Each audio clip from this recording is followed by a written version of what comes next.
ทหารสมานกำลังกันเข้านักรบสามเหล่าสบายดีเนาะพี่น้องคนเราทุกตัวหน้าที่ติดตามติดชมรายการของ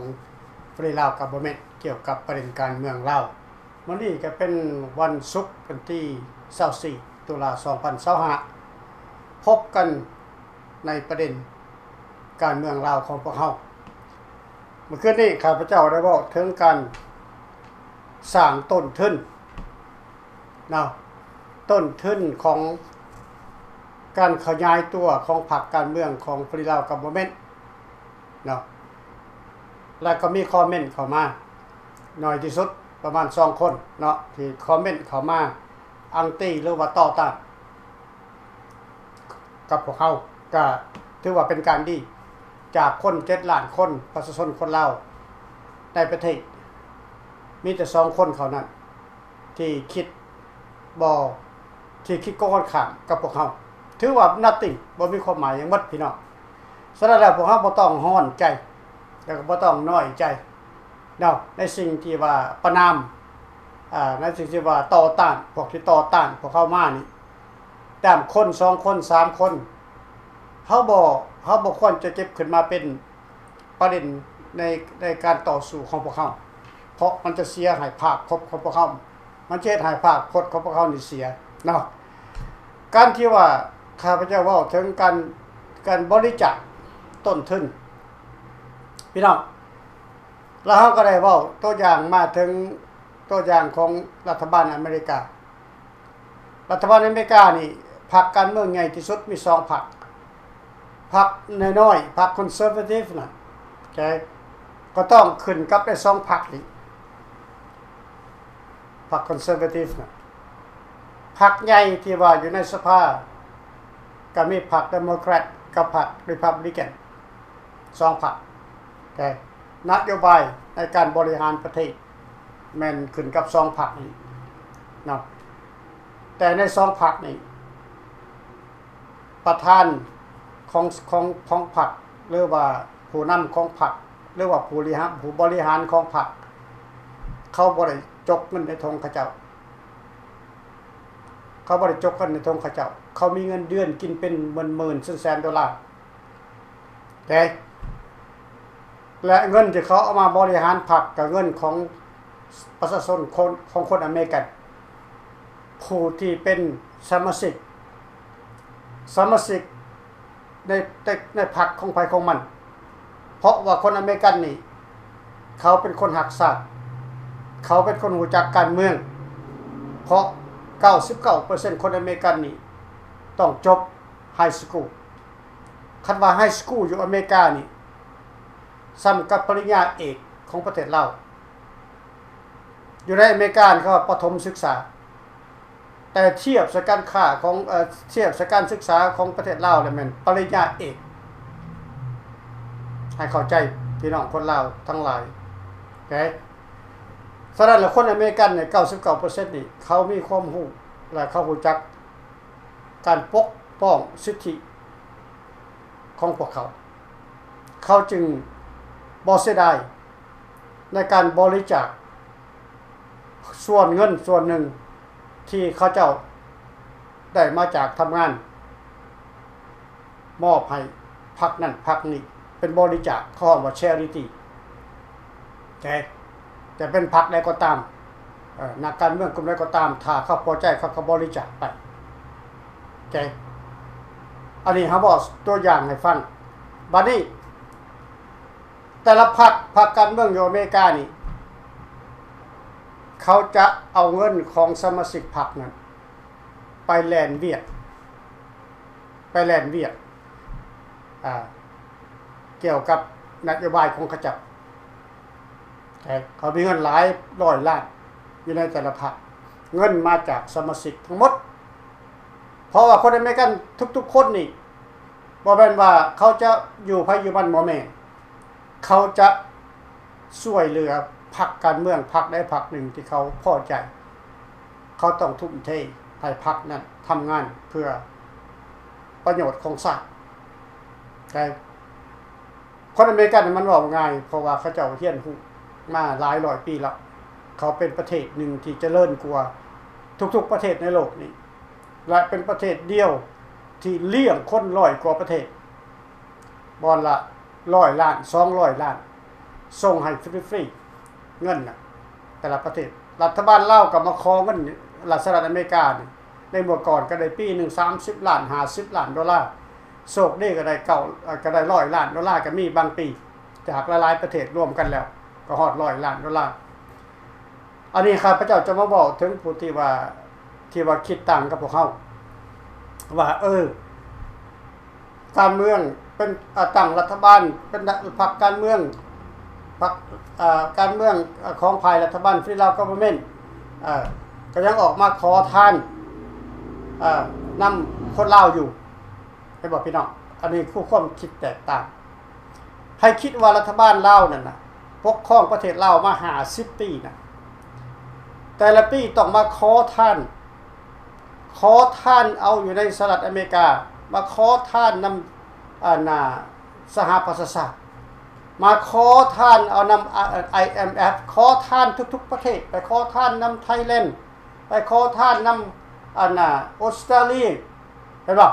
ไปขอทานนำญี่ปุ่นแต่ละปีต้องไปหาขอทานพี่น้องอันนั้นเขาว่าขอทานได้หันไปขอทานได้คันว่าเป็นรัฐบาลได้หันพี่น้องคันว่าเป็นรัฐบาลสปป.ลาวได้มีประเทศมีพลเมืองได้พี่น้องก็ยังไปหาขอทานแต่ละปีไปหาขอทานมาเทียบซะยังกับพวกเขาเป็นประชาชนเป็นพรรคการเมืองน้อยๆที่มีความหักสัตว์มีความอยากเห็นการเปลี่ยนแปลงอยู่ในประเทศเรามีความถูกต้องมีความยุติธรรมอยู่ในประเทศเราเขาก็ต้องอาศัยการบริจาคจากบุคคลที่มีแนวคิดเหมือนกันกับพวกเขาเห็นบ่รัฐบาลลาวนั่นน่ะ50 ปีมันปกครองประเทศนั่นน่ะ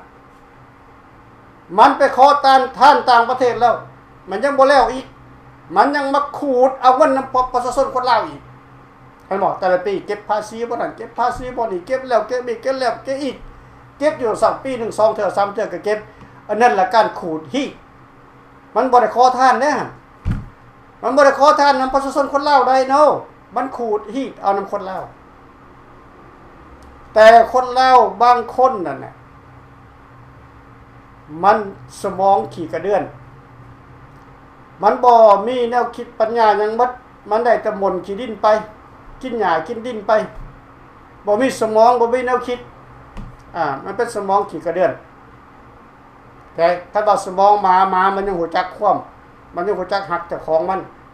นยังหูจักหักพกปักขักษาเฮือนซ่านบ้านซองหมาน่ะไปเข้าเฮือนมันแม่มันไล่ครบเจ้าโดดได้มันเป็นจังซั่นได้หมามันสิว่ามันบ่ดีเด้มันดีได้หมาเด้แต่ว่าพวกที่ว่าคิดต่างกับพวกเขานี่มันบ่แม่นโหแนวคิดสมองหมามันสมองขี้กระเดื่อนโอเคฉะนั้นแล้วตามที่เฮาบอกไปเล่าไปที่ผ่านมาน่ะมันจะมีตัวเก่าและตัวใหม่ปนกันเพราะว่าคอมมิวนิสต์มันก็50 ปีแล้วมันก็เว้าแต่ความเก่านั่นแหละจากรุ่นต่อรุ่นจากนายกรุ่นต่อรุ่นต่อรุ่นมันก็เว้าแต่ความเก่านั่นแหละตัวพ่อแม่พี่น้องประชาชนคนลาวประชาชนเป็นเจ้ารัฐเป็นผู้ชี้นำประเทศลาวจะต้องเจริญในปีนั้นปีนี้ปีนั้นจะเฮ็ดนั่นเฮ็ดนี่มันก็ตัวเก่ามันนั่นแหละพี่น้องมันก็50 ปีมันก็บ่เอาความใหม่มาเว้าความเก่ามันนั่นแหละมันเอาขึ้นมาเว้าที่มาหลอกลวงคนลาวในนอกประเทศนะโอเคมันบ่มีประโยชน์ต่อชาติต่อประชาชนเนาะแต่ความเว้าของพวกเขานี่ความเก่าแต่มันมีประโยชน์ต่อชาติต่อประชาชนเฮาทำเพื่ออยากจะให้ประเทศลาวนี่เปลี่ยนแปลงระบอบเผด็จการไปสู่ระบอบเสรีประชาธิปไตยไปเฮ็ดให้ประเทศชาติบ้านเมืองของพวกเฮานี่อุดมหังมีปกครองกันแบบเสรีประชาธิปไตยมีบ้านมีเฮือนมีการค้ามีเศรษฐกิจ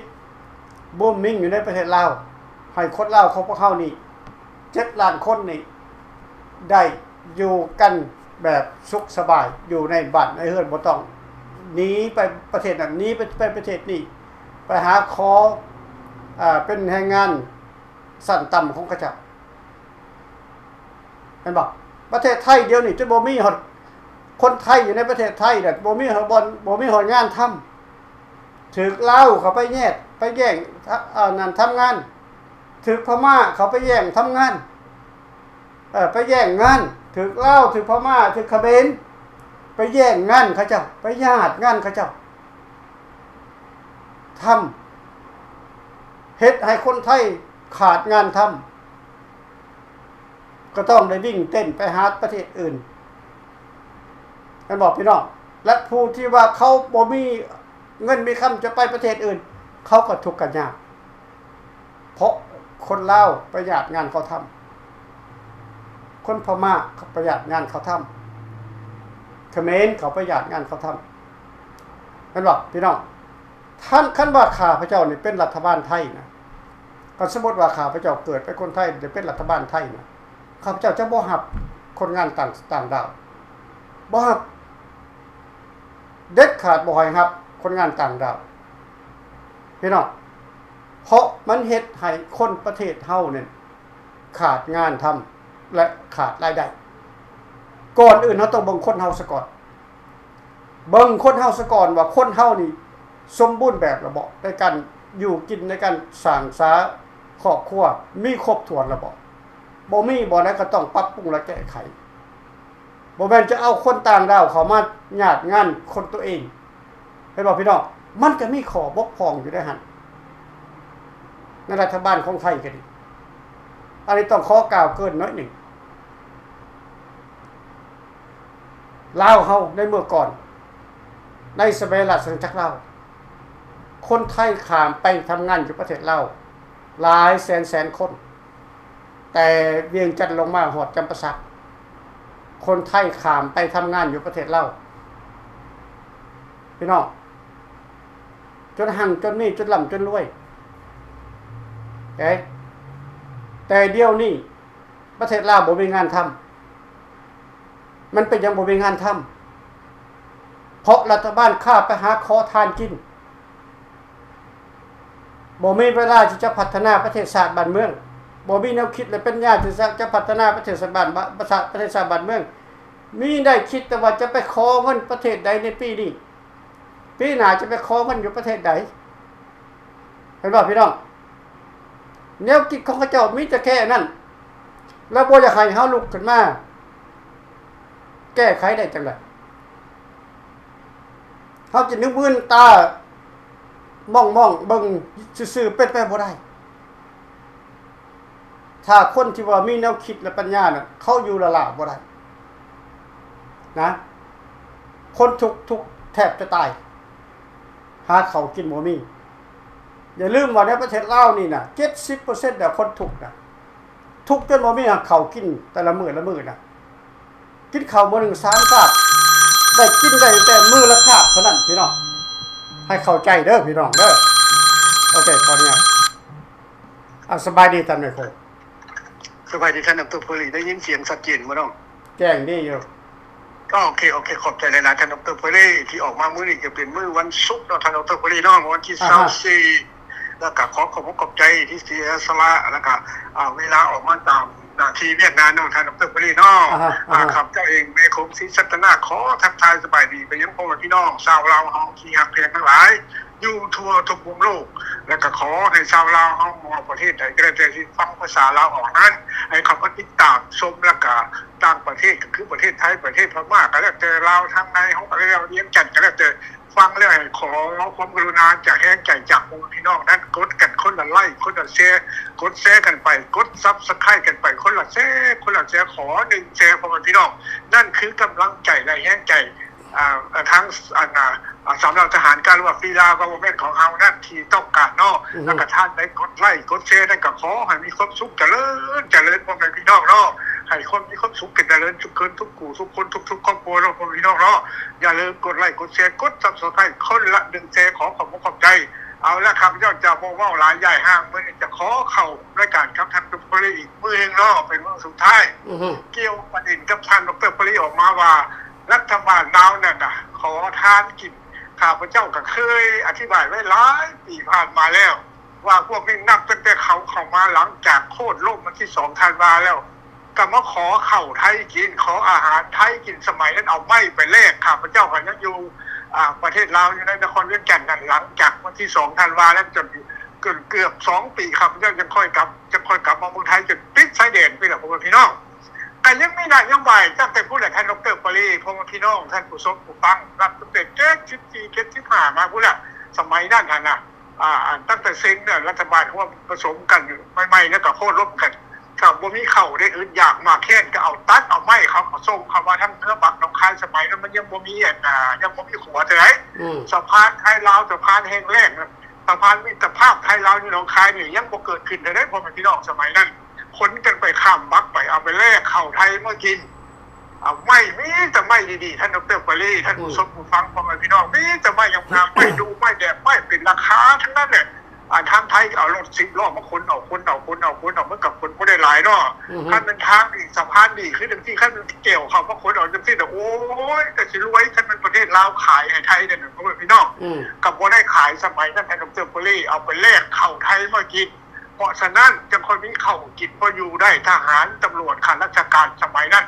จังค่อยบ่ตายพ่อพี่น้องกันย้อนประเทศไทยนั่นแหละบุญเป็นคุณคนเด้อพ่อพี่น้องเด้ออันนี้ก็หลายทานหลายคนอยู่ผู้ที่ยังบ่เข้าใจว่าบุญคืออย่างคุณคืออย่างเนรคุณคืออย่างนั้นนะครับมันจะอยากอธิบายหลายโยพ่อพี่น้อง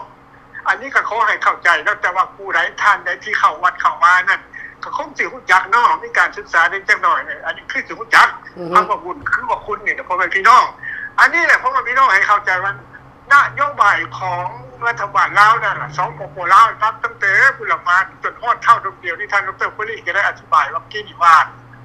มันเป็นนโยบายเขาขอทานประเทศนั่นขอทานประเทศนี้เท่าสมมือนี้เรียกขอทานนี่พอแบบนี้เนาะวัน2 ทิศผมว่าทิศแล้วในท่านดร.ปรีชื่อได้บอก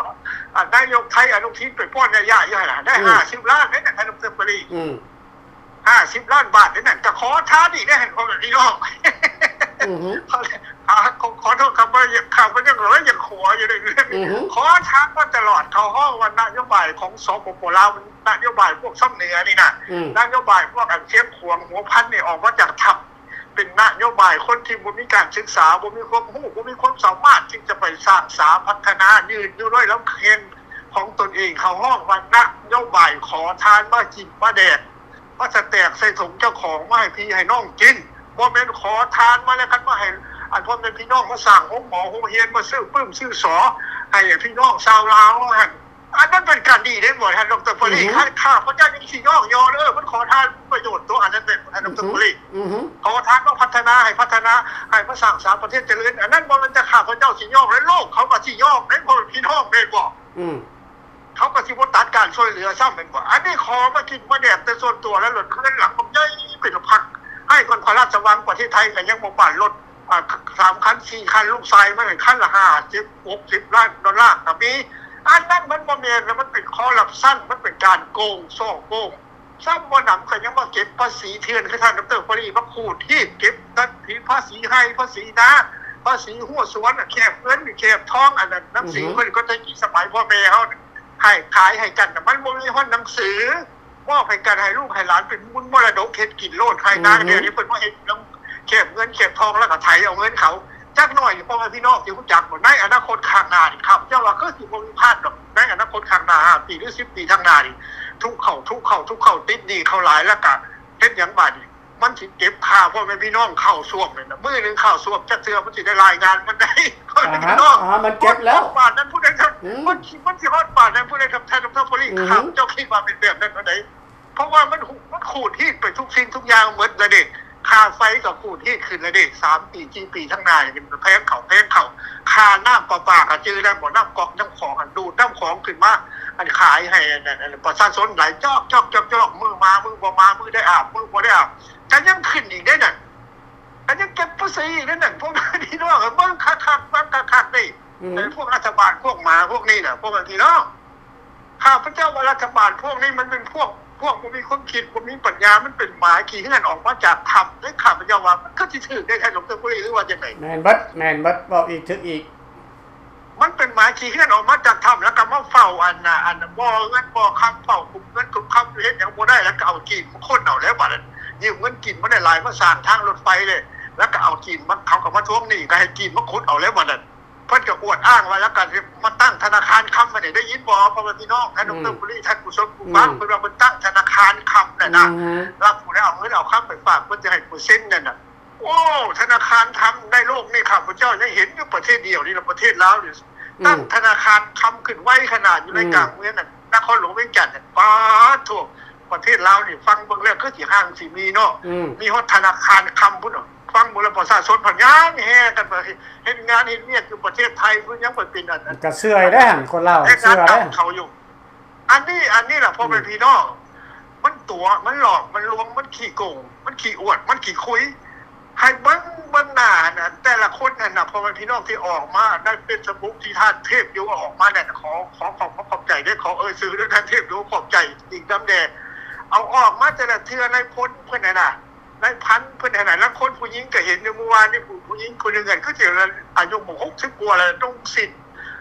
นอันฝ่ายกันก็สิ้นผู้เฒ่าน่ะติดเหรียญ5เหรียญ6เหรียญคือสิเป็นคนทั้งซ้ำเหนือเสียงขวงหัวพันเพิ่นน่ะสิเป็นพวกฝ่ายปฏิวัติเพิ่นน่ะท่านดร.ปรี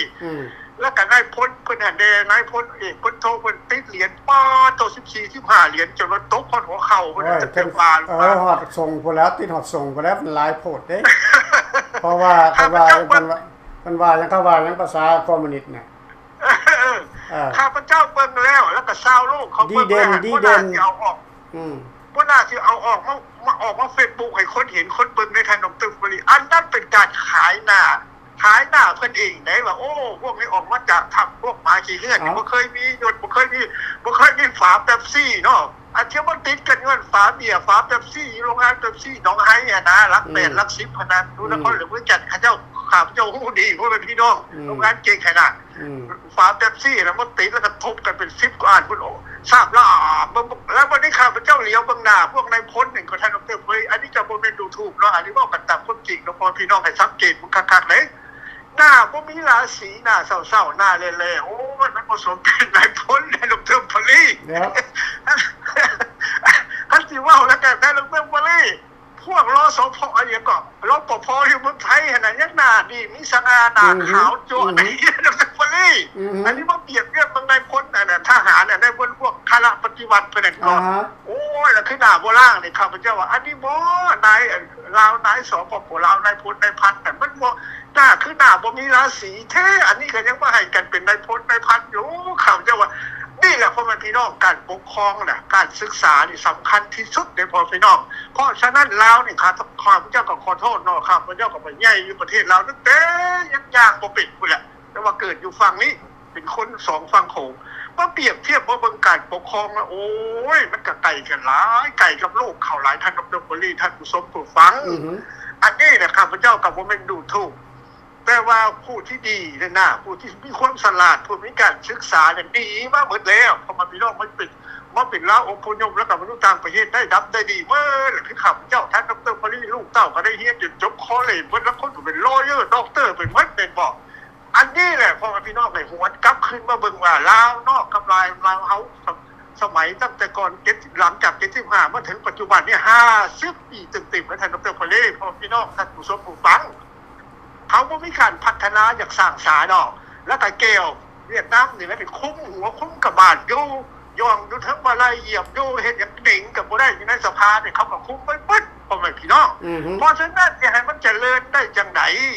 นโยบายก็คือนโยบายขอทานกันอยู่บ่เซาบ่จักว่าทำมาหากินเป็นแบบใดยังขอทานประเทศนั้นขอทานประเทศนี้อยู่คือเก่าแล้วท่านดร.ปรีเนาะเอาละครับเจ้าก็ใช้เวลาพอสมควรก็ขอจบคลิปเท่านี้แล้วขอขอบใจท่านดร.ปรีสำหรับแรงวันศุกร์เนาะขอบใจพี่น้องที่กดไลค์กดแชร์กดติดตามนำเนาะขอขอบใจหลายๆเอาของบ๊ายขอบใจนำท่านแม่คงขอบใจนี่แหละพี่น้องมันถึงว่าท่านแม่คงบอกออกมาเพราะว่าในสมัยก่อนประเทศลาวเป็นประเทศที่อุดมสมบูรณ์ไปด้วยธรรมชาติและมีศีลธรรมรัฐบาลลาวในสมัยก่อน บ่ได้ไปขอทานประเทศใดบ่ได้ขูดรีดพ่อแม่พี่น้องประชาชนบ่ได้เก็บภาษีตาดินบ่ได้เก็บภาษีตาเฮือนซ่านบ้านซองบ่มีภาษีทงไห้ทงหน้าตาดินบ่ได้เก็บภาษีใครอยากได้สำใดไม้เอาละให้ทำมาหากินแบ่งปันกันกินพี่น้องแต่เนื้อหอดไต้ในประเทศลาวในสมัยก่อนคนลาว3 ล้านคนแต่บ่มีภัยทุกข์ยากบ่มีคนทุกข์คนยากในประเทศลาวบ้านเบิ่งบ้านดูแลบ้านนี่มีจัก100ครอบครัวต้องดูแลกันให้ทั่วถึงบ้านใดบ่เพียงพอบางใดบ่มีอยู่มีกินพอบ้านจะต้องเอาขึ้นมาสอบถามเอาแท้บ้านไปช่วยให้บ้านนั้นมีอยู่มีกินเท่าเทียมกันพี่น้องนี่100ครอบครัวรู้จักกันเบิด100ครอบครัวรู้จักกันเบิดนี่คือการอยู่ร่วมกันแบบสันติสุขศาสตร์ในเมื่อก่อนในระยะลาวที่มีสงครามอยู่มาตลอด30 ปีลาวยังบ่จนลาวยังบ่ถูกแต่ได้50 ปีผ่านมานี่ตั้งแต่พวกพรรคคอมมิวนิสต์เขาปกครองประเทศลาวนี่ทุกตั้งแต่มือเริ่มต้นพี่น้องบ้านแตกสลายขาดก็ย้อนความหิวส่วนหนึ่งเป็นอพยพต้นออกจากประเทศลาวย้อนคดีการเมืองเพราะเมื่อเป็นแป้งระบอบเขาจะต้องจับเอานักการเมืองนักการศึกษาสาวหนุ่มยังไปคุ้มขังไปทำลายไปฆ่าทิ่มไปทรมานแต่เพื่อล้างแค้นแต่ส่วนหนึ่งแม่นนี้ด้วยความอึดอยากเพราะบ่มีกินพี่น้องบ่มีกินแท้ๆนี่แหละพี่น้องเขาคัดแรงแกล้งแขกหมอแท้ๆนี่แหละจึงพากันต้นจากบ้านจากเมืองขามของมาอาศัยประเทศไทยอยู่อันนี้เรื่องจริงพวกท่านอย่าคิดว่าพวกเขาเป็นคนบ่ดีพวกเขานี่แหละเป็นคนที่รักษาแบบประเทศชาติบ้านเมืองไว้จนถึงวันสุดท้ายบ่ให้แก้วแดงเขามายึดครองเอาสู่30 ปีกับแก้วแดงบ่ได้สู่กับสุภาพวงศ์ไหนบ่ได้สู่กับตอนนั้นเราขายศาสตร์ไหนสู่กับไกรสอนไหนสู่กับแก้วแดงไหนบ่เชื่อพวกท่านไปเบิ่งในประวัติศาสตร์ของสากลเขาเขียนไว้ภาษาไทยภาษาญี่ปุ่นภาษาอังกฤษภาษาต่างๆแม่นแก้วเขาไม่สงครามในประเทศลาวทหารวีรนามของไทยนี่เว้าอยู่เป่งๆอยู่ตลอดว่าสงครามอยู่ในลาวนั่นบ่แม่นสงครามลาวกับลาวมันสงครามลาวกับแก้วให้พวกท่านคิดเอาดีๆให้พวกท่านคิดเบิ่งว่าเขาเว้าถูกหรือเว้าผิดพี่น้องสบายดีท่านน้ำแข็งสบายดีท่านดร.พอดีสบายดีสบายดีท่านสบายดีพี่น้องคนหักศาสตร์หักแผ่นดินทุกท่านขอบมุขขอบใจท่านไม่คงที่สัจนาได้ออกมาแสดงการก็เป็นสิ่งที่ดีเพื่อศาสตร์เพื่อแผ่นดินถึงจะได้กล่าวขอหักแพงพี่น้องประชาชนและสมาชิกของพี่ดาวคอมเมนต์และผู้รักผู้ใหญ่ที่ปรึกษาต่างๆขอให้มีความสุขทุกท่านและพร้อมด้วยครอบครัวและเฮือนซ่านลูกหลานการต่อสู้พี่น้องการต่อสู้ของพวกเรานี่มันยิ่งนักหนาทวีคูณขึ้นได้ทานตั้งแต่พอดีนั่นแหละเพราะว่าคน70-80% เห็นดีนำพวกเราว่าต้องการอยากให้พวกเรานี่ไปสร้างสาพัฒนาประเทศได้อันนี้ข้าพเจ้าก็ดีมุกดีใจพร้อมด้วยทีมงานทุกท่านเฮาเห็นพวกแก่งแค่พวกที่ว่าแตกมาจากกัมพูชาเย็นมาต่างๆหรือว่าคนจีนคนพวกสีเทาพวกสีหยังก็แล้วแต่มาเข้ามาในประเทศลาวนั้นมีคนไทยคนเวียดนามมีหยังให้พี่น้องคิดว่าแม่นไผเป็นผู้จัดให้เขาเข้ามาได้กันมันว่าซ้อนไส้ บอกที่พันดอนบอก อือฮึ มันสั่งให้ทหารไปปกป้องเอาเขาจากชายแดนจากเขมรจากไทยชงเอาเดี๋ยวมันเป็นหนาอนาถแท้ๆเลยมันเอาคนพวกเกมพวกนี้ ไปปล้นประเทศเฮาทำลายประเทศเฮานี่พี่น้องคนลาวและคนลาวเฮาสิอยู่กันอย่างไรคนลาวเฮาสิกินหยังคนลาวเฮาสิบ่ผูกคอตายกันหมดบ่หรือว่าจะได้ทาน อือฮึ อันนี้เฮาจึงอยากออกมาอธิบายความเป็นจริง กับพวกแก่งพวกนี้ เข้ามาทำลายประเทศเฮาคือเส้นตัวละอย่างนครหลวงเวียงจันทน์อยู่ในเมืองหรือว่านอกเมืองต่างๆว่าซั่นแล้วแต่แก่งพวกนี้เต็มหมดเลยพวกที่เท่าเอาปัญญาเล่านี้กันจนเกลี้ยงจนบ่มีเหลือใดทานเด้อ แม่นล่ะ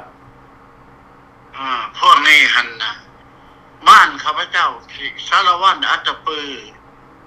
ปากซองปากเซ่เพราะมันแต่งมาจากกัมพูชาแม่นบ่ดะมันก็ทะเลทลายเขามาหันโดด อือฮึ แม่นฮับเคาะที่สุดเลยแต่คนในประเทศนั้นรับหูรับตาซื่อๆได้ว่าบ่เบิ่งบ่แย่บ่เห็น อือฮึ จริงๆเขาเห็นเต็มหูเต็มตาได้พวกนี้ดังไหลไปหมด แน่นอ เขา น มาหู แน่นอน หอบลูกผูกม้าเข้ามาในประเทศเฮาบ่แม่นน้อยๆแล้วพวกคนลาวเฮาระวังอยู่ต่างประเทศ หรือเรื่องหน้าประเทศ เมื่อมันเป็นอย่างนั้นเฮาสิคิดจังไดเฮาคิดได้บ่รัฐบาลพัดถิ่นคือฟรีดาวก็แม่นเพิ่นตั้งขึ้นเป็นองค์กรที่ว่าการต่อสู้ที่เข้มงวดที่สุดเพื่อปกป้องพี่น้องประชาชนในประเทศพวกเขาเคยคิดถึงเพิ่นบ่และพี่น้องคนลาวเคยคิดถึงเพิ่นบ่ว่านี่คือผู้ที่จะสร้างสาพัฒนาจะให้อยู่เย็นเป็นสุขจะจัดพวกแก่งดังกล่าวนี่หนีจากประเทศเนี่ยคนเวียดนามบ่คนจีนบ่หรือว่าคนนานาประเทศที่เขามาเป็นแก่งคัดเสมออยู่ในประเทศลาวนั้นเพิ่นจะบ่ให้มีแม้แต่คนหนึ่ง อือฮึ แต่พวกทานบ่ดีใจบ่พวกทานบ่ดีใจบ่เดี๋ยวนี้พวกทานปล่อยคือพวกทอดใส่ปล่อยพวกนี้เขามาปลดประเทศเบิดทุกครอบครัวเฮือนซ่านทุกคนมีแล้วแต่ด้วนแล้วที่แค้นข้อตายหมดเลยแน่นอนบ่มีไปขาดตัวเองแค้นข้อตัวเองตายย้อนพวกนี้มาหลอกลวงเอาเงินต้มตุนเอาเงินแม่นบ่ล่ะ อือฮึ แล้วสิมีอยู่ไม่กินในประเทศเฮาพี่น้องตั้งแต่เนื้อหอดใจข้าพเจ้าเบิ่งแล้วเป็นกระตกกังวลอย่างที่สุดเลยเป็นหน่อยมุกหน่อยใจนำพี่น้องคนลาวเฮาพี่น้องถ้าเฮายังปล่อยปลาละเลยอยู่แบบนี้นี่แน่นอนเมืองลาวเฮานี่คนลาวเฮาจะบ่เหลือหนไงเด้พี่น้อง แน่นอนแหละ มันสิตายกันไปหมดไหนเนี่ยเขาก็เบิ่งที่รัฐบาลพัดถิ่นของสมรังสีถึงแม้นเขาเบื่อหน่ายเล่าปานใดเดี๋ยวนี้เขาแห่กระบวนเขาไม่ใช่เล่าบึนๆแม่นบ่ล่ะ อือฮึ ก็เบิ่งเอาเด้อพี่น้องอันนี้คือฟรีดาวก็แม่นนี่ผู้เป็นสิสร้างสาพัฒนาประเทศภาคคนลาวเฮาอยู่เย็นเป็นสุขมีความสุขความเจริญนี่เป็นหยังบ่พากันป่วยหน้าเขามาใส่เป็นหยังจังว่ากันหันดังใส่แล้วก็ปิ้นหน้าไปใส่ศัตรูคนที่หักตายบ่ปิ้นหน้ามาใส่พี่น้องข้าพเจ้านี่คิดว่าพี่น้องคนลาวเข้าใจผิดหมดทุกอย่างข้าพเจ้าจะอธิบายมาตั้งแต่ปี1975ระหว่างลาวเฮาเสียไส้ระหว่างลาวเฮาถูก ดมจมระวังเล่าเขาถือขูดเนื้อเทือหนังระวังเล่าเขาถือทำลายทุกรูปแบบก็ย้อนไปละพี่น้องย้อนเขาหักหลังเขาจริงมาเป็นแบบนี้เมื่อมันเป็นแบบนี้แล้วเขาหูจักเลยมีความคิดมีความนึกมีความสำนึกทุกรูปแบบแล้วพวกเขายังสิหลงไหลไฟฝันไปน้ำพวกที่ว่าสำเร็จเช่เมานี่มันที่เป็นไปได้บ่พี่น้องตั้งแต่เนื้อห่อนไตเดี๋ยวนี้หันพวกแกงนี่มันเต็มหมดอ่ะเมืองลาวเพราะว่ามันหนีจากประเทศพม่าหนีจากประเทศไทยหนีจากประเทศกัมพูชามันจักหมื่นจักแสนคนน่ะลังไดไฟมาเขาเมืองลาวแม่นบ่ได้หอบลูกปุ้งหมาหอบลูกจุ้งหมาเข้าไปในเมืองลาวแต่มันบ่ไปปล้นคนลาวมันสิไปปล้นไผเดี๋ยวมันเข้าไปหันแม่นบ่ได้ท่านแน่นอนแล้วแล้วอยู่ในบึงถาดหลวงไปเบิ่งหั่นมีแต่สีเท่าอ้อยต้อยได้น่ะเบิ่งเอาโลดเด้อเบิ่งแล้วเขาบ่ให้เข้าไปหั่นติเข้าไปใกล้มันได้บ่แต่คนลาวเฮาสิย่างไปใกล้ได้บ่บึงถาดหลวงจ้าบ่มีขนาดรถรับจ้างรถจักรนี่เขาไปส่งคนอยู่ในหันก็นั่งเลยเสียผู้หนึ่งนาทีหนึ่ง5,000 กีบ10 นาทีก็เท่าไหร่9 นาทีก็เท่าไหร่นาทีหนึ่ง5,000 กีบจอดรถอยู่ในหันเอาคิดเอาแต่พี่น้องและการขูดเนื้อถือหนังพี่น้องคนหน้าเขามันขนาดไหนแล้วพี่น้องคนหน้าเขายังตบมือพื้นพายว่าส้มเสยส้มเอาเอียงจะคือเดือดร้อนแท้แม่นบ่ล่ะมันพอเลิกส้มเสยแล้วนะพวกทานย้อนเข้าไปปี1962 63เบิ่งแล้วมันเป็นการทำลายของพวกฝ่ายตรงกันข้ามกับพวกรัฐบาลราชอาณาจักรเมื่อก่อนมันผิดกันก็ฟ้าก็เป็นดินและทานดรแน่นอนแล้วแน่นอนคนหน้าเฮาด้วยบ่หวนขึ้นไปนี่ข้าพเจ้าออกมานี่บ่อยากให้คนหน้าเฮาถือหัวคิดถือปัญญาลงไปหาปี1962 63 64 65ฮอด70แม่นบ่ล่ะและการหักหลังทำลายพี่น้องประชาชนมันขนาดใดแม่นไผเป็นคนเห็นไผคนทำและแม่นผู้ใดเป็นคนผู้นำแขวงใดมันเก่งกว่าหมู่และซื้อแขวงนั่นแม่นไผเป็นเจ้าแขวงพากันฟังเบิ่งคักแหมพี่น้องพวกข้าพเจ้านี่บ่เว้าเด้อพวกข้าพเจ้านี่เป็นทหารเขาสั่งคนสั่งขึ้นหน่วยผู้หน่วยใดก็ได้ขึ้นแม่นบ่ล่ะท่านแม่นแล้วตายกันย่อมตาย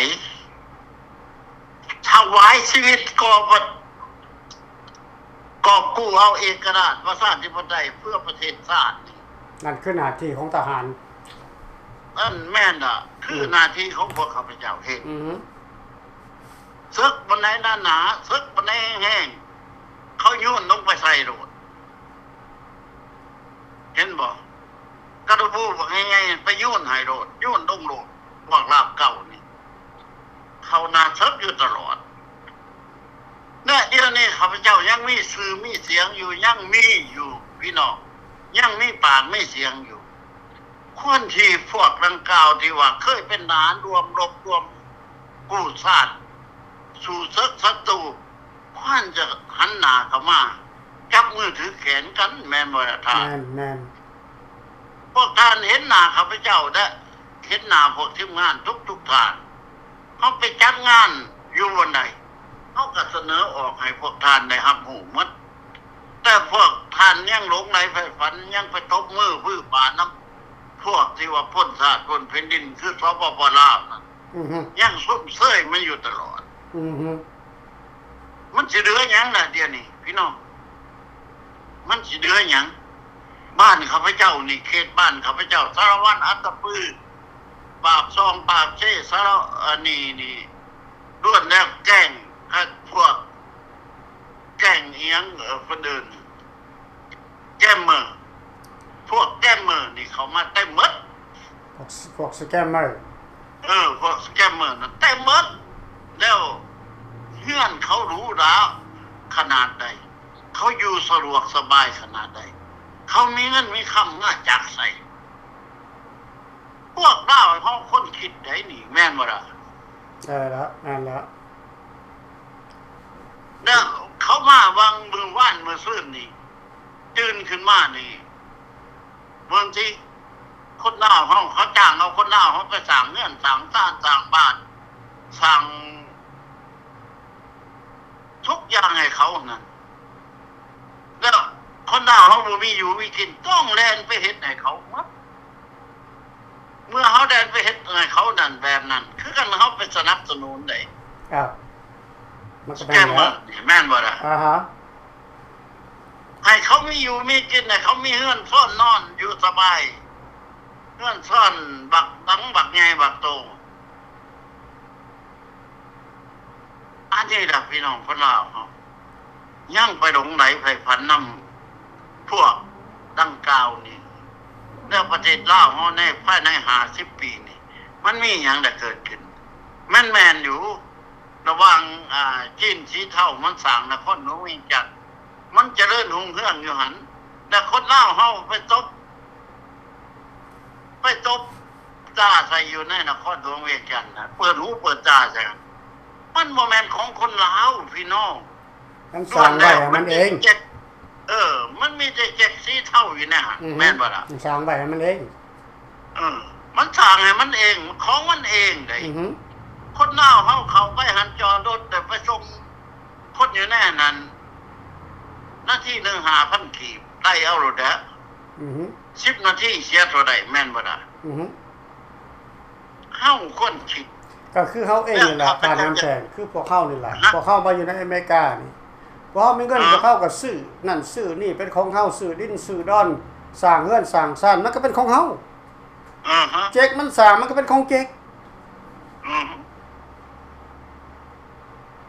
เป็นอ้อนอย่างไรมันบ่ได้ใช่ว่ามันสิสร้างเพื่อคนลาวได้บ่มีมันสร้างเพื่อสิทธิของเขาเองสร้างเพื่อความสุขความเจริญของเขาเองและเขาจะให้ประเทศลาวเจริญน่ะบ่มีทางถ้าพวกเขานี่ปกครองได้แน่นอนประเทศลาวมันเจริญบ่แม่นเฉพาะคนให้คนลาวอยู่เย็นเป็นสุขได้เจริญให้คนเจ็กคนจีนคนแก้วคนต่างประเทศเจริญนะอยู่เย็นเป็นสุขเลยคนลาวเฮามีแต่เป็นขาทาสเขาตลอดไปเลยพี่น้องแม่นอยู่รัฐบาลมันอ้างว่าเดือนหนึ่ง3 ล้านให้เงินเดือนพนักงานเฮ็ดตามลงจากโรงงานสมัยก่อนนั่นเจ๊กแก้วน่ะเพื่อนเซาเขาสึกไอ้น้ำแทงเพื่อนซ่านบ้านซองของกระเจ้าอยู่ในตัวเมืองยังปากเซ่บ่อสวรรค์บ่อเวียงจันทน์บ่อเฮือนห้องแถวนั่นมันเฮือนเซาเขาซื่อได้บ่มันเฮือนเขาไดบ่แล้วแกพวกเจ๊กพวกแก้วนั่นเขาก็ทุกสมัยก่อนอยู่ในสมัยก่อนเขาก็บ่ได้มีได้แกเพราะฉะนั้นว่าซั่นเขาจึงบ่มีเพราะรัฐบาลเฮานี่เบิ่งแย่งดูแลประชาชนคนลาวหลายกว่าคุ้มครองคนลาวหลายกว่าบ่ให้เจ๊กเอาแก้วเนี่ยมาเอาเปรียบเรียบหน้าคนลาวของพวกเฮานะเขาก็อยู่ได้ซ้ำนั่นเฮือนเซาเขาซื้อแล้วบ่มีซิติเซนใดเด้อเจ๊กกับแก้วบ่มีซิติเซนใดบ่ได้ซิติเซนใดบ่แล้วไปขอเอาไปซิติเซนนั้นลาวบ่ได้เลยบ่ได้แต่เดี๋ยวนี้มันได้เดี๋ยวนี้นะเดี๋ยวนี้มันบ่ขอเขาก็เฮ็ดให้นั่นล่ะมันเข้ามาแล้วมันได้โลดสันสัตว์เป็นลาว 100% โลดแล้วพี่น้องเฮาอยากฝากไปถึงพี่น้องที่ว่ากำลังถูกจับส่งไปในเมืองลาว ความทุกข์ยากปากมองนั้นแทบจีนะเอาตัวบรอดยังไปตบมือส้มเชยอยู่ พวกเจ้าอยู่เคยอยู่เย็นเป็นสุขอยู่ในสหรัฐอเมริกา เจ้าทำมาหากินเงินเดือนเจ้าอย่างมากมายมหาศาลบ้านเจ้าหรูหรารถล่าไม่ขี่แม่นบ่ล่ะ อือฮึ เดี๋ยวนี้เมื่อเจ้าตกไปในเมืองลาวได้วเป็นจังไดล่ะพี่น้องอย่าสิว่าขี่ตัวกันพี่น้องอันนี้คนลาวเขายังมาขี่ตัวซอยพักระดับเขาได้ว่าอยู่เย็นเป็นสุขมีความสุขมันสิความสุขจังไดเขาให้ไปตัดอ้อยมือหนึงน่ะแต่ละมือนะให้50,000 60,000กีบแล้วเจ้าอยู่อเมริกานี่ใส่เงินดอลลาร์เป็นเจ้าไปเฮ็ดงานอาทิตย์หนึงได้เป็น1,000 2,000 2,000 1,000ปลายแม่นบ่ล่ะ อืม เมื่อเจ้ากลับไปหันอาทิตย์หนึ่งนี่พวกฮอลลานด้านหนึ่งก็เพียงได้$2 $3แม่นบ่ล่ะท่าน อืม แล้วพวกเจ้ายังมาว่าช่วยควบปากควบเว้านำให้สปปว่ามาถึงเมืองลาวนี่มีความเจริญรุ่งเรืองทางมีดีใดอยู่เย็นเป็นสุขแต่พวกเจ้าใจสิขาดตายแล้วเฮาก็ฮู้แม่นบ่ล่ะ อืม น่ะเป็นหยังพวกเจ้ายังมาขี้ตัวกันลาวเฮาตายอย่างความขี้ตัวได้ทานนักเด้อ เหล้าต้มเหล้า ลาวต้มลาว อืม เพราะว่าสมัยใดเลยลาวนี่ต้มกัน เดี๋ยวนี้พ่อกับแม่อายกับน้องบ่มีฮักแพงซึ่งกันและกันเลยทำได้กันได้แบบแปรปาดตัวหนึงบอกยังไงซะข้าพเจ้าบ่ได้เว้าดูถูกเด้นี่มันแบบหมาตัวหนึงเลย เห็นกันในยิ่งแขวสะโดดแม่นลูกจักพ่อจักแม่แม่นบ่น่ะ อืม ถ้าเล่าเฮาสิเป็นไก่ถ้าเฮามีความโอบเอื้ออารีอ่อนโยนฮักแพงซึ่งกันและกัน ไปมาหาสู่เอิ้นกันขึ้นเงื่อนกินข้าวกินปลาแม่นบ่ล่ะ อือฮึ ได้เดียวนี่เป็นเล่าเฮาเป็นแบบทิ้งช่างรังเกียจกันเลยถ้าเฮามันสิไปรอดบ่พี่น้องคนลาวเฮาข้าพเจ้าอยากถามพี่น้องคนลาวในประเทศลาวจะไปรอดแต่คนแก้วคนเจหรือคนต่างประเทศแต่คนลาวเฮามีแต่ทุกข์เก่าทุกข์จนกับจนงุนกันกินคือกันกับโตตุนหากินหากไม่ไผนี่แม่นบ่ล่ะตา นั่นแหละ แล้วคนเน่าเฮาไปหยังบ่ต้องการฟรีเล่าก็แม่นเพิ่นไปทบปกครองเพื่ออยู่เย็นเป็นสุขเพื่อความเจริญและมีอยู่มีกินของประเทศชาติบ้านเมืองไปหยังพวกทานบ่เข้ามาช่วยกันสนับสนุนอุ้มสู้ยู่กันขึ้นไปหยังพวกทานอวยไปหาพวกแนวร่างขายศาสตร์ขายแผ่นดินไปตบมือส้มเชยทำมันแล้วเบิ่งคักๆแม่พี่น้องเบิ่งคักๆนะบ่อนใดเขาบ่ขายให้แต่คนต่างประเทศในประเทศลาวแม่นว่าได้ อือฮึ บ่อนใดเขาบ่แก่น่ะแห่ต่างๆที่ว่ามีราคานั้นออกจากประเทศลาว อือฮึ เขาแก่ไปถิ่มเขาแก่เอาไปขายมัด อือฮึ แต่คนลาวเฮานี่บ่ได้รู้สึกตัว อย่าง นอยู่ปลายอยู่หู้คือกันกับหมูกับหมาคือกันกับตัวตนนี่ อือฮึ พี่น้องเขาเป็นคนหนึ่ง เกิดมาสำหรับชาติเขาเองเขาควรสำนึกว่า เกิดมาได้เขาต้องมีหัวคิดและปัญญาที่สร้างสาพัฒนาประเทศตัวเองนี่ให้เจริญรุ่งเรืองด้วยสีเมื่อคนลาวคนเองเขาเอง คือเขาต้องเรียกห้อง ถึงความเป็นธรรมนำคณะของพวกเฮานี่ฟรีดาวกเวอร์เมนต์นี่ขึ้นสู่ศาลโลกให้มันได้แม่นบ่ได้ทาน นั่นแหละ เฮาสิได้อยู่เย็นเป็นสุขตั้งแต่เหนือฮอดใต้เดี๋ยวนี้ข้าพเจ้าเบิ่งหั่นตั้งแต่ปี1975ถือว่าลงไปหั่นการทำลายของเขานี่ออกทุกมืออยู่ใน YouTube พี่น้องเขาไปเบิ่งว่าข้าพเจ้าบ่ตัวบ่แม่นบ่ได้ทาน อือฮึ ว่าการหักหลังกันเป็นจังไดเขาอเมริกาเขาสายให้เบิ่งเบิดเขาออกใน YouTube เบิดเป็นหยังคนลาวเฮารับหูรับตาไปเบิ่งแต่พวกขาเด็กน้อยแม่นบ่น่ะโอ้ยพวกทานเบื่อเถาะแนวนั้นพวกทานสิตายอยู่แล้วพวกทานบ่มีอยู่มีกินอยู่แล้วการงานก็หอบไปประเทศเพิ่นเมืองทานคือเมืองไทยถ้าเมืองไทยเลี้ยงนี่ตายแท้ๆยิงแถวแท้ๆได้การดำเนิน แม่นแล้ว เดี๋ยวนี้เมืองไทยเขาเลี้ยงได้หันจังว่าพ่ออยู่พ่อกินไปมา บ่มีไทยใต้เบิดประเทศลาวน่ะจังว่าคนลาวเฮาจะฝ่าความมาความแพงไปถึงในการแถลงการข้าพเจ้าบ่ได้ดูหมิ่นคนลาวเฮายังหักคนลาวเฮาอยู่เสมอแต่สามศาสตร์ที่เกิดได้ง่ายมากในประเทศเฮายังมีความจงรักภักดีต่อกันเฮายังมีความจงรักภักดีต่อเพื่อนฝูงหมู่กองพ่อแม่ป้าลุงทุกอย่างในประเทศเฮาบ่ได้ดูถูกเหยียดหยามเพราะข้าพเจ้าเว้าขึ้นมานี่เรื่องของพวกฝ่ายตรงคำข่าวมันหักหลังพวกองค์การสหประชาชาติหรือว่าหักหลังของราชอาณาจักรเฮาขนาดองค์การสหประชาชาติมันยังหักหลังได้เป็นบ่ล่ะแล้วก็เห็นอยู่ในประเทศลาวมันสิบ่หักหลังได้โอ้ยมันบ่จะหักหลังมันหักกดข้อพุ่นติป้องกันจุดทุนข้าพเจ้าเบิ่งน้ำตาตกเลยในกองทัพของข้าพเจ้ากอง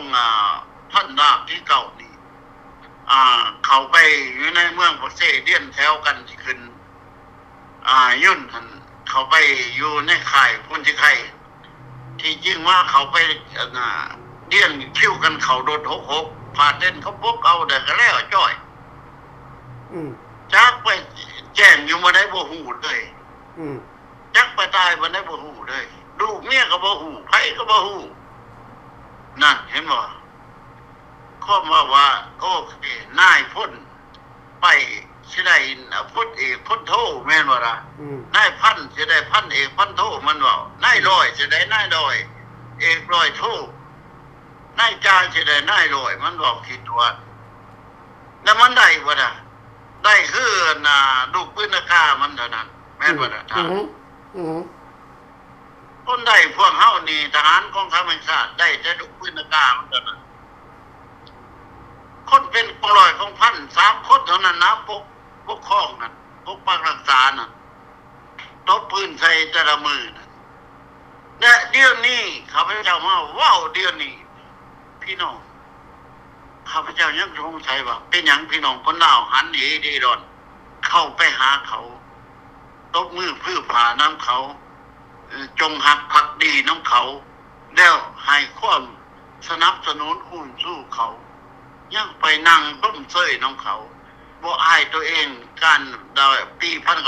1975ปุ๊บลงก็ตายบ่แม่นบ่ท่านแม่นบ่อายตัวเองเขาส่งไปศูนย์สมุทรมนนา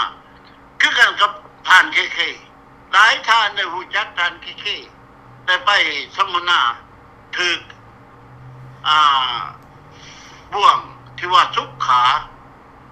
แถวดา10 คนแม่นบ่ล่ะลุกกระลุกน้ำกันนั่งกันนั่งน้ำกันขี่ก็ขี่น้ำกันเยี่ยวน้ำกันเห็นบอกเขาทรมานขนาดใดอันนี้แหละพี่น้องคนลาวเมื่อเขาออกมาฮอดอเมริกาเนี่ยยังหันเหเดดอนเขาไปสนับสนุนอุ้มสู้เขานี่พวกท่านคิดว่าท่านเป็นคนดีคิดว่าท่านมีความฉลาดบอกคิดว่าท่านมีความเจ็บปวดบอกคิดว่าท่านมีความเครียดแค้นบอกแม่นว่าท่านแม่นเฮาควรชำนึกได้พี่น้องคนลาวเฮานี่ใต้กองกันจุดพูนไหนปี1975บ่ว่าอยู่ผู้บ่ว่าแม่น้ำของตายกันจนบ่มีบ่อนบ่มีแห้งจะลงมากินไว้มันเบื่อกินคนลาวตายจนแห้ง บ่มีมากินเขตข้าพเจ้าในตายก็แห้งไว้บ่มีแห้งตัวนึงสิมากินคนตายบ่มีเลยง่วนตายข้วยตายหมาตายก็บ่มีแห้งมากินแห้งมันก็ยังเบื่อคนลาวตายสัตว์ในประเทศลาวตายมันบ่มากินเลยบางทีเขมรตายบางทีน่ะแห้งกล้าเต็มที่แม่นบ่ล่ะแต่สมัยตอนนั้นมีหยังด่ะบ่มีแห้งตัวนึงบินผ่านประเทศลาวบ่มีอันนี้ล่ะข้าพเจ้าจึงออกมาเว้าเพื่อให้พวกท่านได้เข้าใจว่าความเจ็บปวดของพวกเฮานี่รอดลงคนตายมันหนักหนาสาหัสอย่างเปรียบเทียบบ่ได้ทุกรูปแบบเลยอันนี้อยากฝากพวกนี้ไปถึงพี่น้องคนลาวพวกสแกมเมอร์ต่างๆแน่นอนมันถ้าคนลาวยางลงเหว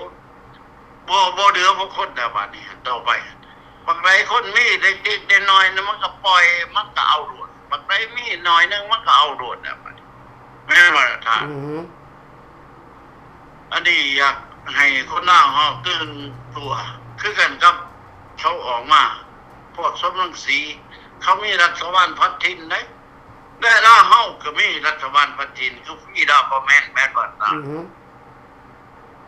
เป็นหยังบ่หนเหได้โดนเข้ามาคือกันกับพวกเขาเป็นหยังปล่อยให้ประเทศลาวอยู่แบบทรมานบ่มีหยังแต่อาศัยบาทเพิ่นเมืองทานอาศัยบาทนั้นเมืองนี้อันนี้ให้อยากฝากข้อนี้ไปถึงพี่น้องคนลาวเฮาอยู่ในข้าราชการทหารและตำรวจภายในประเทศพวกท่านคิดได้แล้วถึงเวลาแม่นว่าท่านพวกท่านคิดได้แล้ว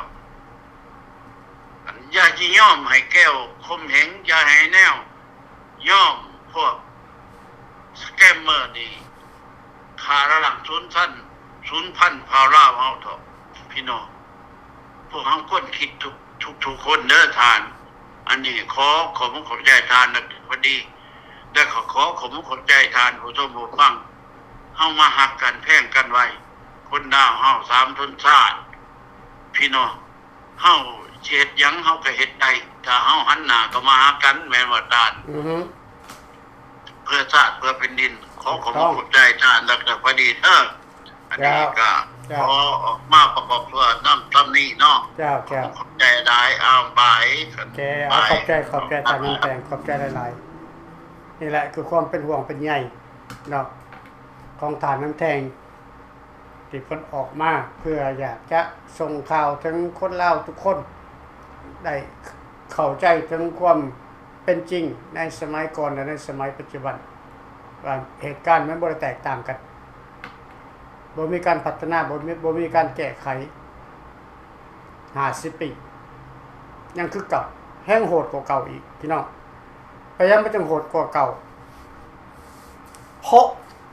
นโยบายของไกรสอนนโยบายของไกรสอนนั่นคือการลบล้างวัฒนธรรมลาวเบอร์ 1คือการลบล้างวัฒนธรรมลาวบ่ให้ลาวมีวัฒนธรรมแบบแข็งแห้งในเมื่อเก่าเพราะวัฒนธรรมนี่เป็นคำสอนให้คนลาวของพวกเฮานี่เป็นคนดีมีความหักพร้อมต้อมตุ่มซึ่งกันและกันแต่ไกรสอนจะต้องแตกแบ่งแยกให้คนลาวนี่เกลียดชังกันเพื่อจะกืนกินเราในอนาคตพี่น้องนโยบายตัวนี้มันเป็นนโยบายอันที่เก่าแก่หลายร้อยปีผ่านมาที่เขาใส่แล้วมันก็ได้ผลพี่น้องแต่หลังจากลบล้างวัฒนธรรมแล้วต้องลบล้างการศึกษาการลบล้างวัฒนธรรมเขาลบล้างในแนวใดก็คือการยุบศาสนาวัฒนธรรมจับเอาลูกแต่ละครอบครัวจับกลุ่มกันไปซิดสอนไปอบรม ไปส่องแสงไปล้างสมองเป็นกรุ๊ปเป็นกรุ๊ปเป็นกรุ๊ปเป็นกรุ๊ปเป็นกรุ๊ปเป็นกรุ๊ปกรุ๊ปละ20กรุ๊ปละ10ไปบอกพี่น้องนั่นคือการลบล้างแนวคิดวัฒนธรรมอยู่ในหัวนี่ลบล้างออกให้ลูกสร้างพ่อให้ลูกสร้างแม่ถ้าพ่อแม่เฮ็ดบ่ถูกต้องก็ต้องให้รายงานต่อภาครัฐให้ภาครัฐจับไปคุมขังลงโทษหรือว่าประหารชีวิตแต่นั่นคือการลบล้างวัฒนธรรมทุกวันนี้ก็เหมือนกันเป็นลัทธิของไกรสอนยังกำอำนาจนำสกุลพรหมวิหารยังกำอำนาจอยู่ในประเทศเราเพราะไกรสอนพรหมวิหารเป็นแก้วลูกแก้วเสื้อแก้วแนวแก้ว 100% โอเคทุกคนต้องปฏิบัติภายใต้การสี่นำของไกรสอนให้เข้าใจและการลบล้างการศึกษาเขาลบล้างแนวใดนับแต่มือเขายึดอำนาจตั้งแต่วันที่2ธันวาคม2575เขาจะจับเอานายครูสั้นประถมขึ้นไปครูบาอาจารย์สั้นมัธยมขึ้นไปมหาวิทยาลัยเอาไปดัดสร้างเอาไปคุ้มขังเอาไปทรมานเพื่อลบล้างการศึกษาบ่ให้คนมีความรู้ตั้งแต่ขั้นประถมศึกษาจนสูงสุดในประเทศเราในสลาสุนทรในเมื่อก่อนถูกจับไปดัดสั่งจนหมด